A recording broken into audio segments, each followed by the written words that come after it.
रोहित आद्या रोहित पण सतत गोड गोड असेल तर मग मजा काय ना आयुष्यात. लुटूपुटूची का होईना भांडणं असावी. जरा जास्तच आनंदी आणि सगळं सरळसोट करून टाकलंय आपण आपलं. कसाही कुठेही कधी कोणावरही संशय घ्यायचा. समोरच्याने असं पकडून धरायचं ना की भांडण पेटलंच पाहिजे. यात हा केस कसा आला? तू कोणाला उल्लू बनवतोय सा? ती तुझ्या केबिन मध्ये काय करते? दादा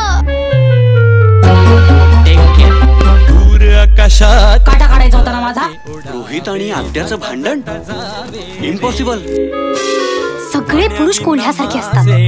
जर आधाराची गरज दिसलेली बाई सापडली ना की लगेच वास काढत येते.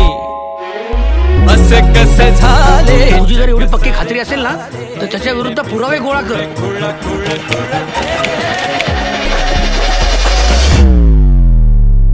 आद्या उडवून टाक.